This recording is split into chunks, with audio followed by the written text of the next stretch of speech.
Have you ever had the strange feeling that you're trying to fix something inside yourself, but without really understanding what's broken? It's like walking down a dark hallway, searching for the source of a sound that never stops. Every step you take feels like an immense effort, as if the problem is you. But what if I told you that this weight, this silent struggle you face within yourself every day, might not even be your responsibility to carry? There's something almost no one realizes about this. A hidden truth buried in the deepest layers of our emotional history. And when it's revealed, it changes everything. The guilt, the abandonment, the fear of not being enough. Are they really yours? Or is it possible that, without noticing, you inherited a pain that didn't start with you? In this video, guided by the ideas of Carl Jung, we're going to explore the silent shadows that live in our unconscious. Those traits we try to hide, heal, or erase, even without knowing that they might not even belong to us. The journey that begins here isn't about finding easy answers, but about digging for the truth with bare hands in search of our forgotten inner woman. Because the answer you're looking for is not where you think it is.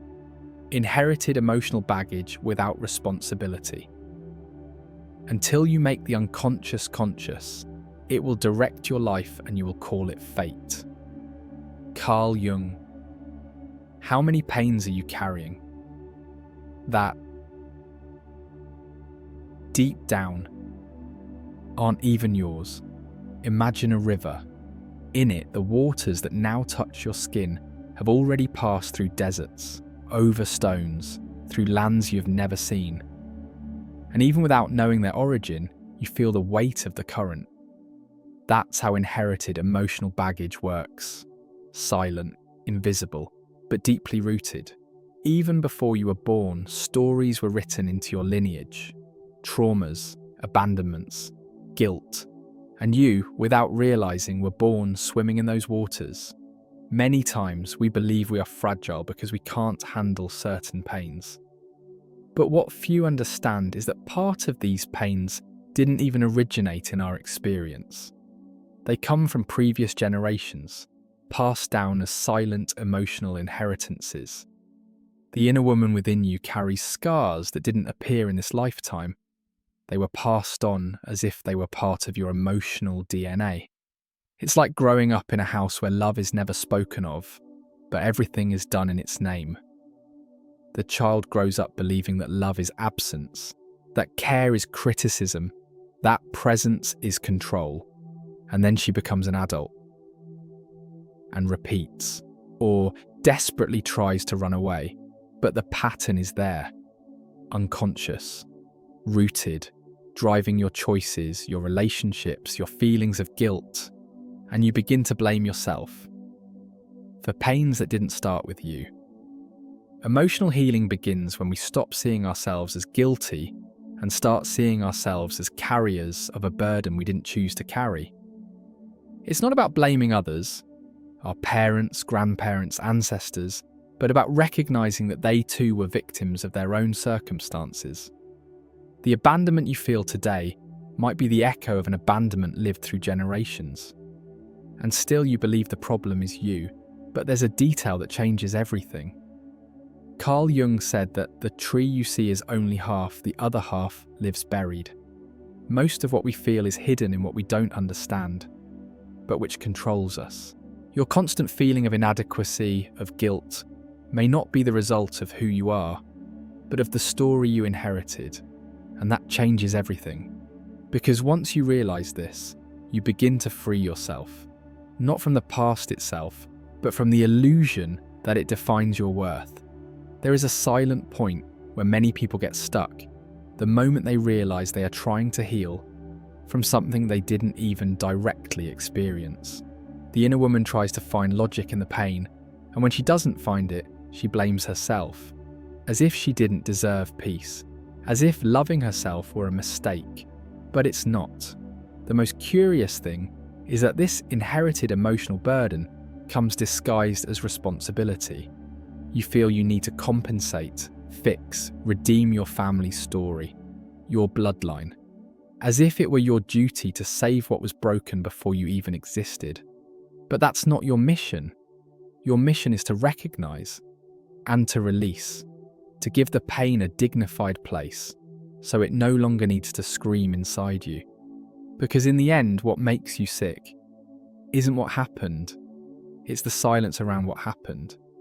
It's the attempt to go on with life, ignoring the weight that was placed on your shoulders when you were still a child. But there is a way out. It begins when you allow yourself to say, "This is not mine, this didn't start with me, and it's no longer my responsibility to carry." And that brings us to something even deeper. The solitary attempt at reconstruction.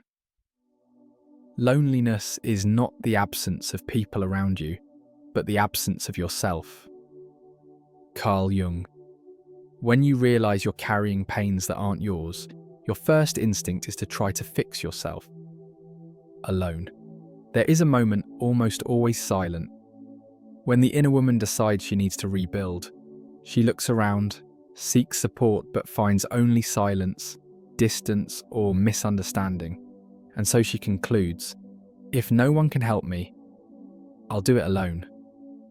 But what she doesn't yet understand is that solitary reconstruction can be just as painful as the wound itself. It's like trying to assemble a puzzle of yourself without knowing the final picture, with pieces that aren't even yours. Every attempt to put things together feels like a repetition of pain. You read, meditate, seek advice, try to change habits. But deep down, there's an emptiness that won't go away, a hole carved by the absence of the other, of validation, of the care that never came. And still you insist on walking alone, as if emotional healing were a test of endurance. The problem is that this solitary pursuit, no matter how noble it may seem, is often driven by guilt. The same guilt that says, you can't depend on anyone, or you're an adult now, you have to handle it. Phrases repeated like mantras that only reinforce the emotional abandonment lived before. You try to rebuild something you're not even sure what it is, because you've never seen it whole. Only fragments, scraps of affection, whispers of love. The truth is that no one can heal completely alone, but no one can be healed by another either. And it's in that paradox that the most intense pain is born, not knowing where help begins and where autonomy ends. And in that uncertainty, many women isolate themselves. They build walls, they pretend to be strong, but inside they feel like little girls trying to hold up the world with their bare hands. It's at this point that the inner woman begins to break, because she tries to rebuild an emotional structure on a ground that was never hers. And with each failed attempt, she blames herself even more. I should be better. Why does it still hurt? Am I weak? But it's not weakness. It's just exhaustion. The exhaustion of someone who tries to be whole, where she never had space to be a fragment. But what few understand is that true reconstruction doesn't begin with strength. It begins with surrender. With the recognition that what broke you wasn't your fault. That the loneliness you feel today is not your choice. And that there's no shame in needing helping hands, even if the right hands haven't arrived yet. This is when guilt finds fertile ground, because it shows up subtly, disguised as responsibility, as maturity, as independence. But the truth is, many times trying to heal alone is just another way of repeating abandonment. You treat yourself the same way you were treated, with absence, with demand, with silence. And this leads us to something even deeper. The pain of emotional abandonment. No tree, says Jung, can grow to heaven unless its roots reach down to hell. Carl Jung. There is a pain that doesn't scream so, but that shapes. An absence that can't be seen, but that consumes. Emotional abandonment isn't made of departures, it's made of empty presences, of eyes that don't see, of arms that don't embrace. It's growing up next to people who say they love you, but don't hear your crying. It's living surrounded and still feeling invisible. And that invisibility hurts more than any shout of rejection, because it makes you doubt yourself. The inner woman learns early that feeling too much is inconvenient, that needing is a burden. And so she silences herself. She learns to suppress what she feels in order to keep love close. Conditional love, fragile love, hidden behind duties, promises, or demands. She learns that being seen as strong is the only way not to be left again. But that price is too high. This pain is deceptive. It doesn't show up clearly. It appears in broken bonds, in relationships that don't last, in friendships that never deepen. You begin to think the problem is you, that you feel too much, that you expect too much. And then comes the guilt. Always guilt.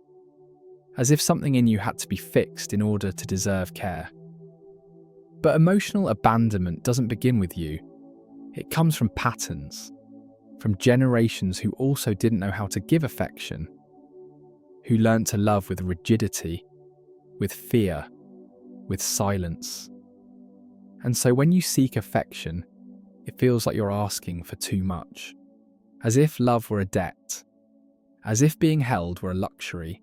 The wound of emotional abandonment doesn't heal with ready-made phrases. It needs to be looked at in the eyes. It needs to be acknowledged, validated. It's the child inside you who still waits to be held by someone who never knew how. And every time you ignore this pain, trying to seem fine, trying to move on, you abandon her again. What few understand is that this pain turns into choices, into ways of relating, into repeated patterns, and you begin to distance yourself from those who could truly see you. Because deep down you no longer believe you deserve to be seen. You get used to loving those who don't love you back, to accepting crumbs as banquets, to confusing attachment with care. And at the centre of it all is that old wound. This pain needs to be heard, not in a rush, not with denial, but with presence, with gentleness, because emotional healing doesn't come from the outside. It's born when you allow yourself to look at yourself with the same love you've always waited to receive. When you tell your inner woman, "I see you, I won't leave you anymore," and then everything makes sense. But are we ready to accept that? Because to stop blaming yourself for imposed wounds takes courage. To stop blaming yourself for imposed wounds. Shame is a soul devouring itself. Carl Jung. Guilt is a subtle poison. It doesn't come in screaming. It settles in like a constant whisper, telling you that everything is your responsibility. And so you keep trying to adjust, to correct yourself, to mold yourself so as not to bother, to be accepted, to finally deserve love. But what if I told you that much of the guilt you carry was never yours to carry?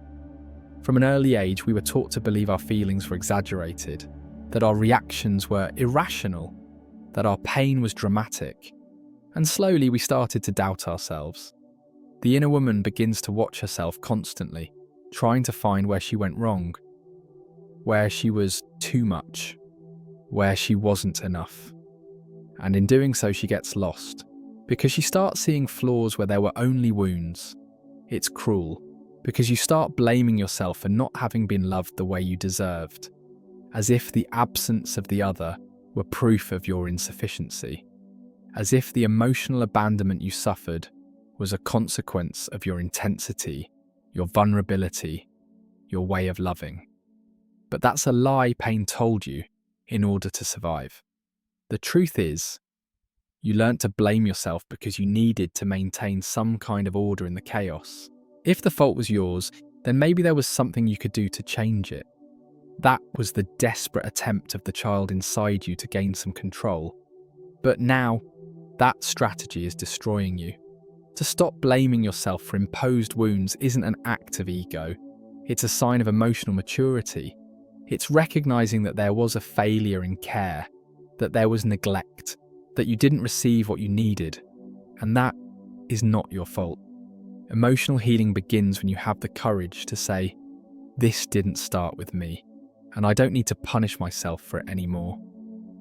Guilt paralyzes, but responsibility sets you free. And there's a difference between them.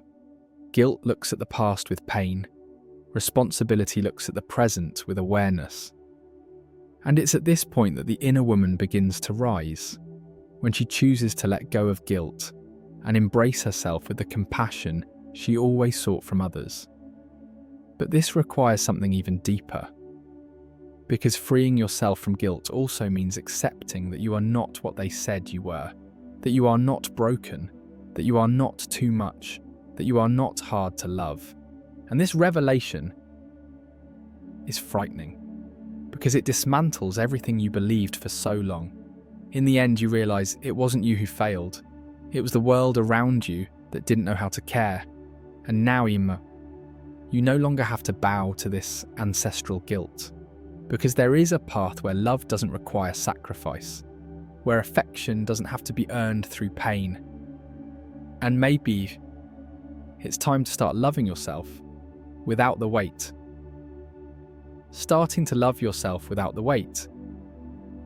Who looks outside dreams. Who looks inside awakens. Carl Jung. Loving yourself sounds simple, but for someone who has carried guilt and abandonment their whole life, self-love becomes a revolutionary act.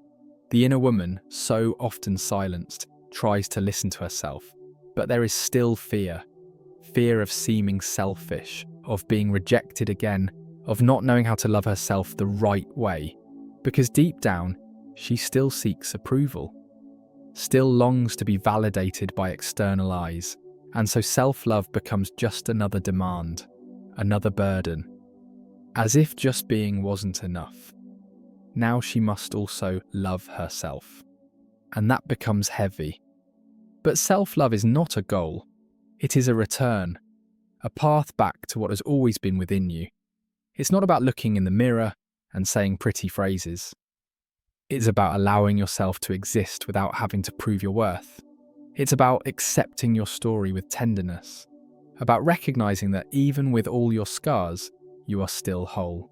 True self-love is born the moment you decide to stop abandoning yourself.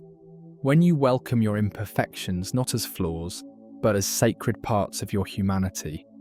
It is a quiet love that does not ask for applause, a constant care revealed in small gestures, saying no without guilt, resting without needing to justify it, allowing yourself to feel without fear of being weak. To start loving yourself without the weight is to allow yourself to exist without armor, to no longer use guilt as a crutch, nor perfectionism as protection. It is sitting with yourself in silence and realizing that you have always been worthy of love, even when the world told you otherwise, even when abandonment disguised itself as responsibility, even when healing felt impossible. This process is slow, sometimes confusing, but deeply transformative, because little by little you start to see yourself with your own eyes, no longer through the eyes of those who hurt you, who demanded from you, who judged you, but through the eyes of your essence. And in that gaze, there is freedom, there is acceptance, there is truth. This is where emotional healing blossoms, when love no longer comes as a reward, but as a state of being, when you realize you don't have to carry the past as a burden to be worthy of peace, because loving yourself without the weight is living without debt to your own heart. And now, what does that mean to you? Maybe that answer was inside you all along. You ask yourself all the time why it hurts so much, why it seems that no matter how hard you try, there is always something in you that needs to be fixed. You read, reflect, compare yourself, demand from yourself, and still the feeling of not being enough remains. But what if this pain is proof that you were never wrong? What if all this effort to fix yourself is actually an attempt to survive a guilt that was never yours? You grew up hearing that you were too sensitive, that you were difficult, that you needed to control yourself, restrain yourself, be quiet. And over time you started to believe the problem was you. But what no one ever told you is that this weight was placed on your shoulders long before you were even aware of who you were. You inherited wounds, expectations, distorted emotional patterns, and you did the impossible to be loved within a system that only knew how to punish. You began your journey thinking you needed to transform to be worthy, but now maybe for the first time, you begin to see it wasn't you who failed. It was love that arrived already wounded. And then everything makes sense. You didn't need to fix yourself. You needed to find yourself. You needed to look at yourself with your own eyes, not with the eyes of those who rejected you, who silenced you, who tried to mold you by force. The guilt you felt wasn't yours. It was a projection, an old echo, a reflection of others' pain repeated in you like an invisible cycle. In the end, the answer was always there. You were trying to heal from something that was never yours, trying to take responsibility for abandonments that came from outside, for eyes that didn't know how to see, for silences that didn't know how to hold you. But now, you can stop. You can breathe. You can rest from this war, because the mistake was never you. But are we ready to accept that? To accept that we don't have to be strong all the time, that we don't have to be in constant repair, that we don't have to carry the guilt of a world that never knew how to love gently. If you've made it this far, maybe something inside you has finally found words for a pain you never knew how to name. And maybe, in this moment, you realise there is nothing wrong with you. You've spent years trying to fix yourself, trying to understand what was missing, trying to fit into moulds that were never made for your soul. But now you know. The guilt you carried didn't start in you. It was planted, repeated, imposed, but it can be released. This revelation is not light, it changes everything. Because when you stop trying to fix yourself, you begin to truly know yourself. You begin to see yourself beyond the eyes of those who hurt you. You begin to see your inner woman with the tenderness you always searched for in the world. You no longer have to repeat the patterns of abandonment. No longer have to mold yourself to pain to be accepted. Emotional healing lies in the courage to embrace yourself. Without weight, without haste, without excuses. Now is the time to take the first step. Start applying these ideas today, and then tell me in the comments how the experience was for you. Tell me, what part of this journey resonated most deeply with you? Or what did you discover about yourself while watching this video? Your story matters. Share it. It might touch other souls who are also trying to break free from the same invisible prison. And if you want to go even deeper into this process, up here I've left a video that can further transform your view on love, abandonment, and reconnection with your essence. I'll see you in the next video. Your journey has just begun.